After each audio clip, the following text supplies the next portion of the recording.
Natural star Nani కెరీర్లోనే అత్యంత భారీ బడ్జెట్తో తెరకెక్కుతున్న చిత్రం ది ప్యారడైజ్. దర్శకుడు శ్రీకాంత్ ఓదెల రూపొందిస్తున్న ఈ సినిమాపై ప్రేక్షకుల్లో భారీ అంచనాలున్నప్పటికీ షూటింగ్ పురోగతి, సినిమా చుట్టూ జరుగుతున్న పరిణామాలపై స్పష్టమైన సమాచారం లేకపోవడం చర్చనీయాంశంగా మారింది.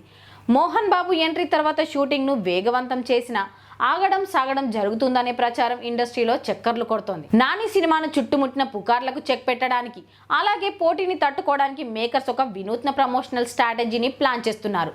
విశ్వసనీయ వర్గాల ప్రకారం ది ప్యారడైజ్ టీమ్ ఒక భారీ గ్లోబల్ ఈవెంట్ నిర్వహించే ఆలోచనలో ఉంది.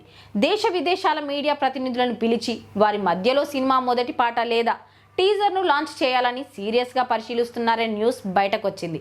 ది ప్యారడైజ్ టీం ముందు నుంచి వచ్చే ఏడాది మార్చి 26న రిలీజ్ చేసే తీరుతామని పట్టుదలగా ఉన్నప్పటికీ ఇప్పటి వరకు ఒక పాట కానీ విజువల్ కంటెంట్ కానీ మేకర్స్ విడుదల చేయలేదు. ఇక దర్శకుడు శ్రీకాంత్ ఓదెల షూటింగ్కు బ్రేక్ ఇచ్చారని, నిర్మాతతో కాస్త విభేదాలు వచ్చాయనే గాసిప్స్ బయటకు వచ్చాయి. ఈ పుకార్లను చెక్ పెట్టాలంటే ది ప్యారడైజ్ నుంచి సాలిడ్ అప్డేట్ రావాల్సిన అవసరం ఉంది. దీనికోసం దర్శకుడు శ్రీకాంత్ ఓదెల ఇటీవల చెన్నై వెళ్లి అనిరుద్ధ్తో చర్చించారని టాక్. అయితే వచ్చే నెల అనిరుద్ధ్ లవ్ ఇన్సూరెన్స్ కంపెనీ పనులు, జననాయకుడు రీ రికార్డింగ్, మలేషియా ఈవెంట్ ప్రిపరేషన్తో చాలా బిజీగా మారబోతున్నాడు. ఈ టైట్ షెడ్యూల్లో ది ప్యారడైజ్ కోసం తగిన క్వాలిటీ సమయం కేటాయించి చికిరి చికిరి కంటే మెరుగైన పాటలు ఇస్తాడా అనేది వేచి చూడాలి.